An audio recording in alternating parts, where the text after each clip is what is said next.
A big thank you to Jero for sponsoring today's video on Patreon. Miirym versus Minsc, Zurgo and Breya. Some very good 1v1 commanders. It'll be intriguing to see how well they do in multiplayer. And that is a one-lander for us, so an obvious mulligan into another one-lander, so it's going to be one of those games apparently. We go down a card into a two-lander with no ramp whatsoever. We can at least try to rely on some haste. Let's just try and keep this, and it'll have to be the Astral Dragon that goes. I like the fact that we can attempt to get into something with the Dragon Hawk Monastery Swift Spear from the aggro deck, and hits Breya for 1. Turn 1 Sol Ring for Minsc. And if we're lucky enough to get into some more lands, then we can ramp into Skyshroud Claim at least, so we've potentially got a decent curve. 1-2 into the right this time. Minsc down by turn 2 thanks to the fast mana, and dumps the plus counters on Boo, making it a 4-4 as you would expect. No commander damage from Boo at least. So swings in at us. Managing to get into a third land in the form of Nature's Law means that we have a chance of drawing into a land next turn for the Skyshroud Claim, so definitely go for that. Lightning Greaves is the first artifact for Breya. Attacking Minsc with the Swift Spear knocks it down to 3 loyalty. More plus counters onto Boo, and this time a 7/7 hamster goes into the middle. And holding up his 6 cards in hand and 5 mana, so I don't know, Return of the Wild Speaker to draw even more maybe. And speaking of draw, we want a land here please. Nope. So let's try Rhythm of the Wild instead before the blue player untaps. Scarecrow for Breya, don't see that one too much anymore. And gets Haste and Shroud thrown onto it immediately. Lands in play so far is a Buried Ruin and a Spire of Industry. This is an indestructible artifact land adding to the Metalcraft. 1-2 swinging in at Minsc again. Noxious Revival targeting the Scalding Tarn played by Minsc, so is going to draw into a land here. I assume he wasn't going to, or I'm assuming he doesn't have one in hand already. Quartzwood Crasher, and the commander I assume, yeah, Boo does have trample, so hence the reason Quartzwood Crasher is in here. Now a 10/10, and that goes in at Breya, spreading the love. Go for the throat, then goes on to the Quartzwood Crasher. Might have been tempted to go after the Boo personally, because then it can't be sacrificed to draw cards. Alright, and we do get into a land there, so that means it's Island, Skyshroud Claim for some untapped lands, and a Lightning Greaves I think. I'll get my red lands here because we're a bit lacking on them. Arcane Signet for the Artifacts player. Zurgo Helm Smasher with its 7/2 haste into play for the first time. So see if he feels threatened by us or if he wants to deal with Minsc. Does have to attack, so goes in at the Planeswalker, and the Monastery Swift Spear hits him in the face. May well have made an enemy of himself there with the 10/10 Boo. We see a Kessig Wolfrun able to give buffs and trample. With 4 cards in hand, we see a Tali Primal Conqueror as well. Every chance he's going to get something crazy from us. Yep, a Balefire Dragon, a Swiftfoot Boots, and a Tear, deciding to get rid of our means of haste and uncounterable, so that never did anything, apart from draw some interaction out of our opponent. The problem is now our opponent has Balefire Dragon. This deals damage, yeah, to each creature equal to the power, so if we do get down our commander, we either block with it or they can hit us for 6 now. Would have been good if we could have kept this and got a plus counter onto our commander. It would have protected us against the Balefire Dragon, but that's the position we're in now. So 10/10 goes down the middle as we were expecting. So maybe we have to play Miirym just for the sake of trading with Balefire Dragon and taking that away from him. So see what we draw into. Another land. So yeah, it's a shame we haven't got into an Ancient Tomb or anything. We might have been able to squeak out a Great Henge, although I think we'd still be short even with an Ancient Tomb. Go for Miirym and we'll force the trade on the Balefire Dragon. You never know, our opponents might play something scary and he has to wipe those out. Make sure to put Shroud and Haste onto there. It's already got Ward 2, but better to have Shroud. Breya decided to pass the turn with 3 cards in hand. Has he played a Dispatch at some point that I've missed? Oh yeah, of course, it went on to the Atali over here. Thanks to the Metalcraft, he did get to exile that. Gift of Immortality. So going to keep his Zurgo in play for a decent length of time, assuming that it goes in over here. And that buffs the Monastery Swift Spear by 1 as well. Yeah, does go in towards the Gruul player. The 2-3 to the left. I would love him to throw away the Balefire Dragon here, but I don't think he's going to. Now it could be that he deals 16 points of damage over here and then gets out his commander. And deals a bunch of damage. Can you do it? Yeah, you can do it to any target, so that could go over here. Mystic Confluence, he's deciding to bounce the Balefire Dragon back to our hand.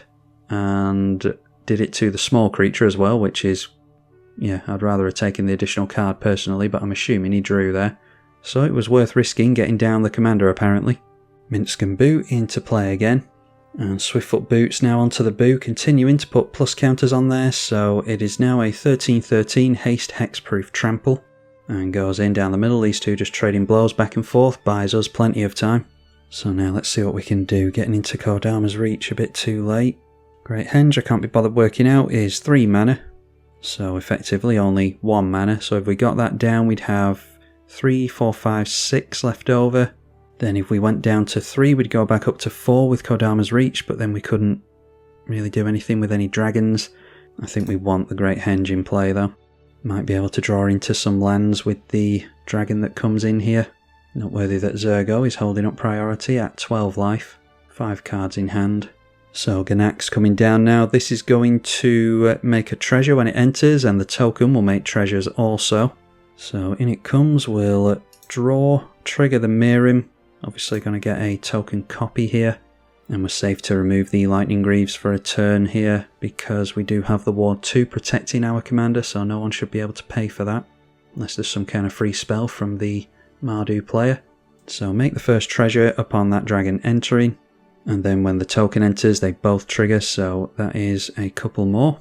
After which we draw into a Farseek, so probably best trading out, yeah, the treasure for lands, because we can do both of our ramp spells. So we've now got 4 power on the Ganax, thanks to the plus counter from the Great Henge. So let's finish off the Minsc and Boo, I think. Force them to keep replaying that. And I will take my commander into his face as well. So he's got multiple players to worry about, and hopefully Zurgo is going to keep swinging in over there as well. If he thinks it's a 2 or a 3 versus 1. You get ahead with Sol Ring and go really quickly, you have to assume that your opponents are going to gang up on you.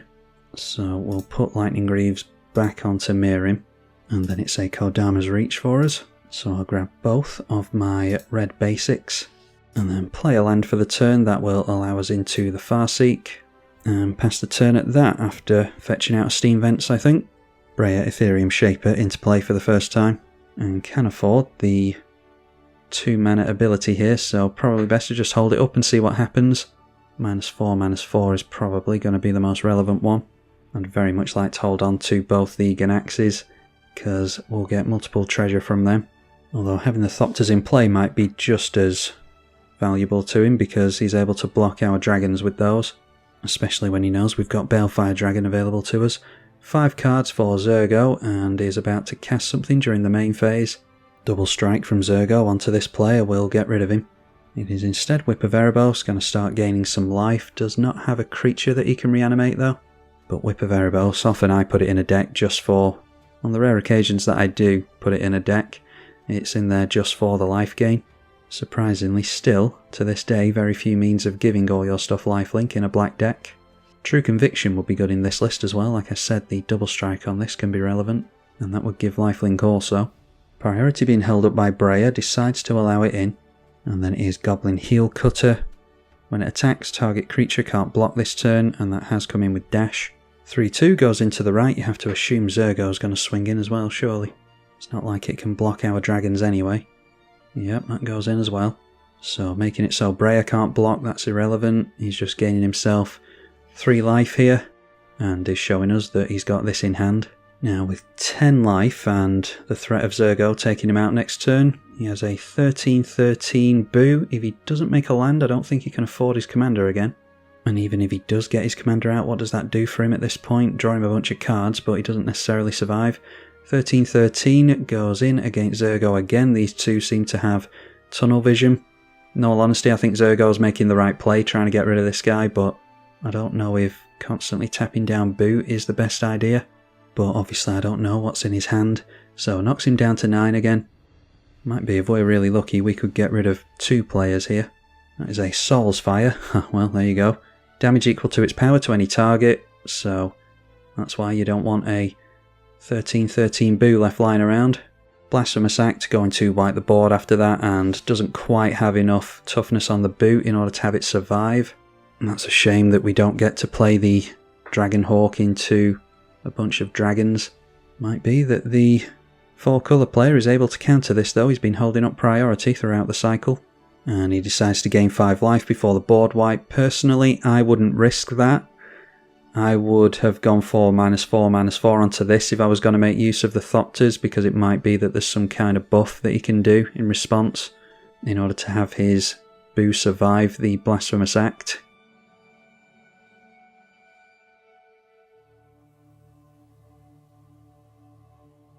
Scarecrow going to draw a card by sacrificing itself, but does manage to wipe out the boo anyway, so turned out alright. Miirym back into the command zone. So I doubt we're going to be able to get a 10 power creature into play, unfortunately, with enough haste. It's a good thing that our opponent got rid of the Rhythm of the Wild, otherwise it might be a threat, or he could just scoop, so there's that. Throwing the Breya player to the Wolves. We managed to get into a land, I'll just play that straight away. We want the Miirym. Draw a card with the Great Henge, and I think that this game is at risk of ending to yet another scoop. Okay, so the Sylvan Library, I think I just want to take my chance and go for the Dragon Hawk, because maybe I won't be able to play it anytime soon, and I have been looking forward to getting this one down.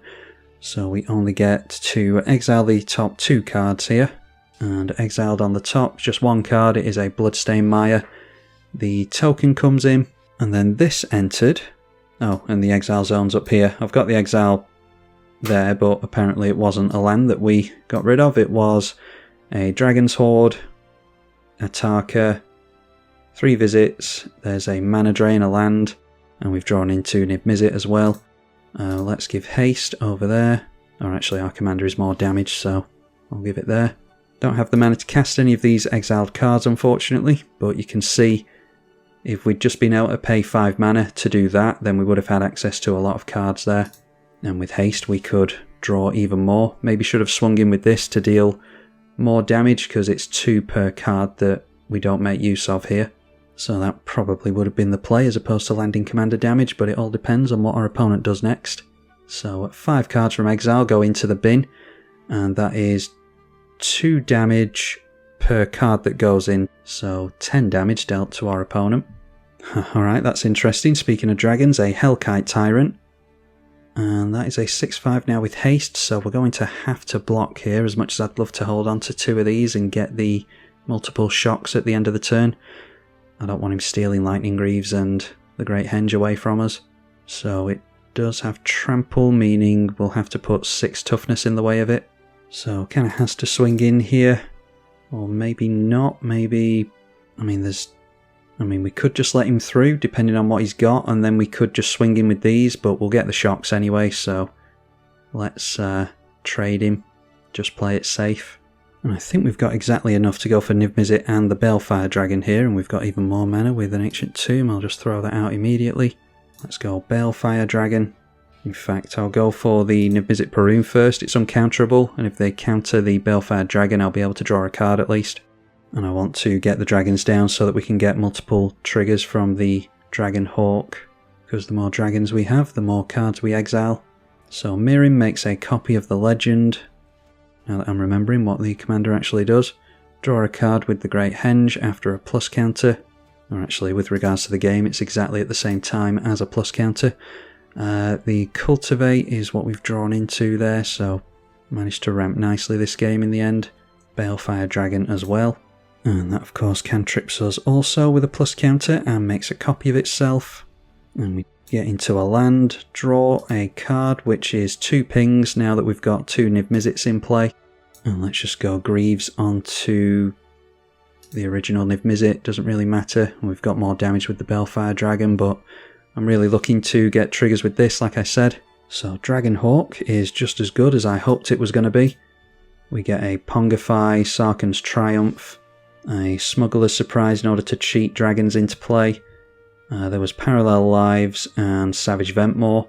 So that's 6 cards, and when the 6 cards go into the bin, that is 12 damage onto our opponent. So we had him pretty convincingly in the end, even without the Minsc and Boo scoop, I imagine.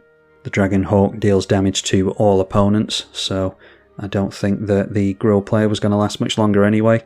So hopefully you're all enjoying Dragon Week. Miirym has always been a really powerful one ever since it was released, and continues to be to this day apparently.